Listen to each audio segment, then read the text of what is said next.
Alrighty, so the first match of the second leg of the CONCACAF Champions Cup first round matchup is in the books, and we now know a couple or more round of 16 matchup as well. And in terms of tonight's game, you kind of knew that it was probably going to be one of those second leg where not only there's really not much to play for, but yeah, I didn't really write too much notes throughout both of these games because both of these games kind of had a very similar kind of tempo where it was a little bit slow at time, didn't really have a lot of chances, but in the case of one team, they definitely took care of most of the chances that they of course got, and the other just kind of acted as a training session and still were able to get the win and move on into the next round. So let's begin by first talking about Nashville SC versus Atletico Ottawa. So as much as I'm pretty sure a lot of sickos would hope that Ottawa still has a chance because of the way that even though they were only down 2-0 in the first leg, if they can maybe score a goal in this one, it would be nope. Nashville pretty much crushed that hope relatively quickly. And by the way, what's kind of interesting is that the referee actually blew the beginning of this game, despite the fact that they were still doing the countdown. So every CONCACAF Champions Cup, I noticed they do like a countdown before the game begins, similar to what we see in the World Cup as well, where you have like the countdown like 10, 9, 8, and then when it's down to one, they say kick off, and the game of course kicked off. Well, this referee was having none of it. I mean, he just feel like let's get this over with. And to be fair, it was a bit of a cold night in Nashville as well, so I'm pretty sure he was not going to be standing there and waiting for this game to kick off. So yeah, kind of weird to see that the countdown was still going on, but the game already have started. And by the time they did count down to one and it says kickoff, we're already like 9 seconds into the game. In the eighth minute, Mayer would head it wide from close as that was the game first shot. Ottawa definitely had most of the possession. Nashville was kind of happy to sit back early, and it kind of feel like this was almost like a little throwback to the Gary Smith kind of performance that Nashville put in this one. They didn't really dominate a lot of possession. They relied heavily on the transition as well, which is something like I said, something that Gary Smith team always tends to do, and at times they had some success, like this game. As in the 22nd minute, Alex Mule would opens the score line to make it 1-0 in favor of Nashville. Innocent denied CS there, but Mule was there in the right place, right time. This won't be the only time we've seen a goal that is scored because of a rebound. In fact, a lot of goals that we saw tonight in both of these games were scored because of a rebound. Bauer then looked for another, but he heads it right to Innocent. But then in the 36th minute, Nashville would get the second goal. And it's Jordan Knight, his first career goal for Nashville as well. So one of the good thing about these games for both of these MLS teams, because they're already kind of look like moving on to the next round, there's a chance to play some of your kids. And in this case, Jordan Knight, of course, getting a chance there. I believe he is a player that not only play is kind of down the depth chart for Nashville, but I think he's also plays for Huntsville as well in MLS next pro. But yeah, he scored here to make it 2-0 from Cochrane.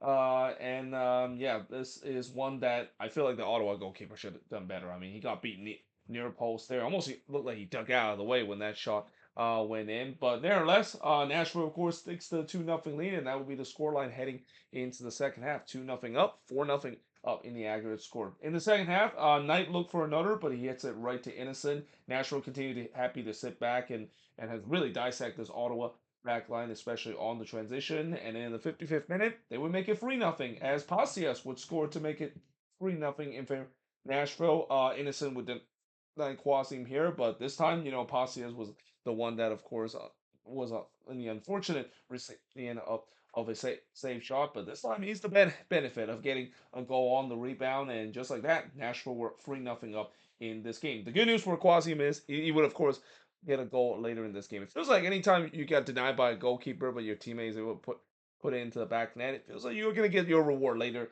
in this one as well. The ref also was told he sucked, and even though it was a Spurs crowd in this one, they announced that there was 11,000 fans showed up in this one. I do not believe that number. I mean, it looked like there was only 3 or 4 thousand fans in this game, and I don't blame the fact that it was not a big crowd in this one. I mean, the temperature is in the 40s, and if you ask anybody from Nashville or ask anybody in the South, nobody is going to show up for a game when the temperature in that range, especially for a Tuesday night that is. But anyway, even though it was sparse crowd, yeah, still let the referee know that he really suck at his job. When there was a no call on Jordan Knight foul there. The shots were 9-2, 62 minutes in for Nashville, and in the 63rd minute they would make it 4-0 as Mayer would score from Acosta to make it 4-0 in favor of Nashville. Quasi trying to make it five, but he crossed that one wide before Aguilar had the first shot on target, not only in this game for Ottawa, but in this two-legged affair as well, as he hits it right to Schwalke there. But in the 83rd minute, Quasi would make it 5-0. So he scored here for Muhammad to make it 5-0 in favor of Nashville. Castro then puts it wide in the 86th minute. But yeah, in the end, easy win for Nashville. Here they get the 5-0 victory, 7-0 overall in the aggregate. The shots in this one, 11 shots compared to 4 that Ottawa has, 1 shot on goal for the 8 that Nashville has. Both teams have 3 shots off target. No shot that was blocked for both of these teams. Very rare you see this kind stat line, but possession wise, 52% possession compared to 48% possession that Nashville, of course, has. And with this win, Nashville, of course, are going to be playing against Inter Miami in the round of 16, something that we kind of knew that it was going to happen. In fact, I already mentioned before, I'm actually going to be attending one of those games. I'm actually going to attend the crucial second leg, and yeah, that is going to be a mouth-watering matchup. I mentioned this many times before, where for Nashville, that is a really good first test for a team that has really looked head and shoulder above a lot of teams so far at the beginning of the season. That's going to be a really good first test to see whether or not if they're going to really now be the team to beat in the East. Because, I know they didn't play their starter in this one. Both Mukhtar and Surge got the rest in this one, and same with Espinoza. But once they do play their starters against that Inter Miami team, I mean, I'm very fascinated to see how it is. I think it's going to be close, tested affair, and I would not be surprised if Nashville could pull off a big upset. Especially they know they want revenge from what happened in the playoffs, and especially they really want to get one better over Inter Miami, because Inter Miami has kind of owned Nashville, at least when you look at the head to head matchup going back a couple of years ago. Now, moving on, we got LAFC versus Real España. So the good news for Real España is that they didn't get absolutely blown out in this game. I think that was kind of the goal for them to just try to keep this one close. And to be fair, they almost got themselves a draw in this one. But LAFC, they make sure that not only they get the win, but also Thomas Assel getting a rare start in this one. He was making sure that he was going to get a clean sheet in this one. The first shot for LAFC did see Eustachio puts it wide from close range. LAFC definitely in control early in this one, trying to build up already a lopsided score line up to this point. Son would then puts it wide as the flag went up for offside. By the way, I was really surprised to see the starters were playing in this one. I was assuming Marc Dos Santos was just going to put a second team in this one, but no, he did put some of the starters in. He did, of course, eventually pull them off around halftime. John Batista with Real España first shot, but he hits that one wide. The shots were still only 2-1 early for LAFC, so not a lot of shots in this game either. Boy was in on goal there, but he was denied by Lopez, and then he denied Raposo from long range in the 39th minute as LAFC continued to get some chances, tried to get that opener and continue to build on the aggregate score.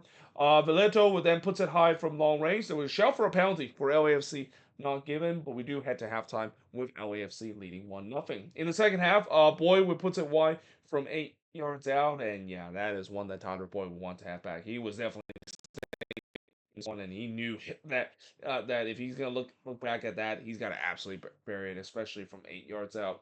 Raposo would then hits it right to Lopez in the 57th minute, but then the 64th minute, LAFC takes the lead. It's Kosi Tafari. He gives LAFC the lead in this one and pushed the aggregate score to now a Brazil versus Germany scoreline. Lopez, of course, makes the save here, but as the story of both of these games, it feels like tonight was the night where if you they're optimistic in terms of getting the rebound, you're gonna bury it. And Kosi Tafari was the latest recipient of a rebound that falls right into the path of him. And yeah, just like that, it was 1-0 in favor of LAFC, 7-1 now in the aggregate score.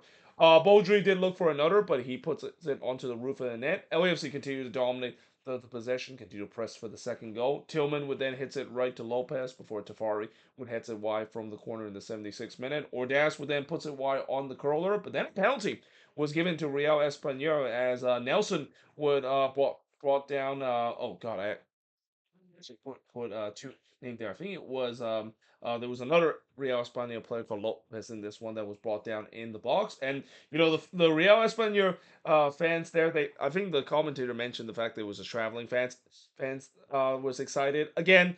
I feel like most of those fans are probably from the LA area. In fact, there was actually what at one point they show a footage of a guy that was wearing a Real España jersey, but he was wearing an LAFC hat.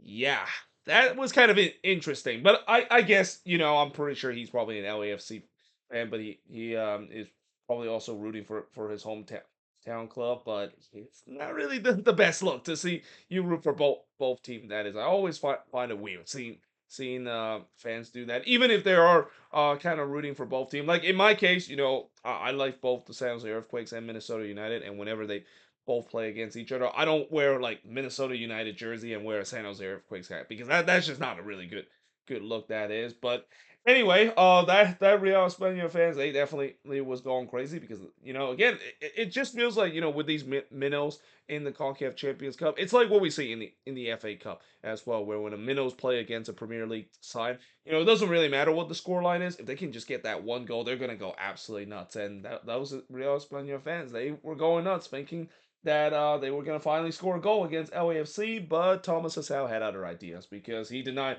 Benavides from the spot there. And yeah, LAFC, they preserved the 1-0 lead, and most importantly, Thomas Hassau getting a rare start in this one. Didn't really need to do too much until the penalty moment, which I'm not surprised that Thomas Hassau saved that penalty because if we know anything about Thomas Hassau, especially the heroic that he had in that MLS's back turf, and for Vancouver, he's a very good penalty stopper. So not surprised he made a big stop there from the spot. And yeah, most importantly, not only preserve the win for LAFC, but preserve the clean sheet as well. As LAFC wins 7-1 in the aggregate score. The shots in this one, 11 shots compared to 4 that Real España has. 2 shots on goal compared to 6 that LAFC had. 3 shots off target compared to 2 that Real España has. No shots was blocked with the 2 that LAFC had. And possession-wise, 59% possession compared to 41% possession that Real España has in this one. And with this win, LAFC, of course, are going to be playing against another Central American team. They got Alajuelense next, which is a team that they actually have played before in the CONCACAF Champions Cup. A couple of years ago, they played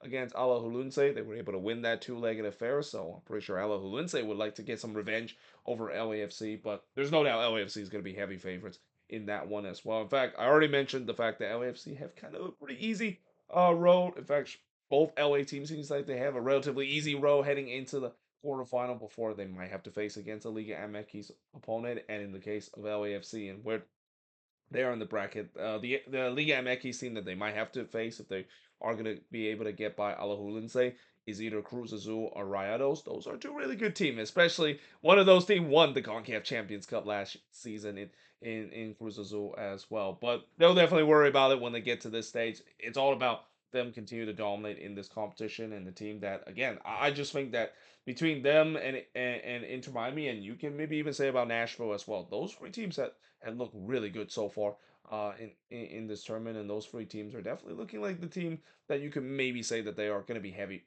favorites of winning this competition. Albeit, those two of those three teams I just mentioned are going to be facing against each other in the next round, and we're going to have definitely one of the big favorites in that Inter Miami versus Nashville game that unfortunately will get knocked out. It's pretty much the same thing that I said about last year in the playoffs, that unfortunately it's falling true again in the CONCACAF Champions Cup. That matchup could have easily been a semifinal or a final matchup. It just sucks the fact that you have such a mouth-watering matchup like that so early in the tournament. But hey, that should be a very interesting kind of affair, especially the fact that whoever wins that matchup between Inter Miami and Nashville might have to face against Club America in the quarterfinal. I mean, that's not going to be easy whatsoever as well, especially facing against the giant and the record Liga MX winner known as Club America.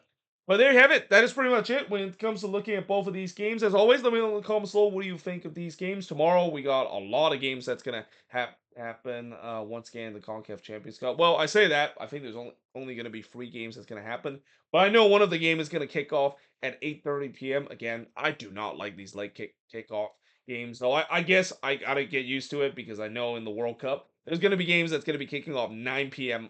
my time, which is kind of unheard heard of, at least when I watch these games. That is, but yeah, tomorrow is definitely going to be a later review because the last game is not going to finish, and the last game is very important too because the game between the Galaxy and San Miguelito, that uh second leg is still relatively close with the Galaxy and San Miguelito play to a 1-1 draw. So I'm very fascinated to see how that's going to go. In fact, two of the three games that we're gonna see tomorrow are involving teams that are still tied after the first leg. So it's gonna be definitely more competitive compared to what we saw in both of these games. But until then, hope you guys enjoyed this video. If you do, make sure you guys leave a like, smash the subscribe button, and yeah, I of course will see you guys next time.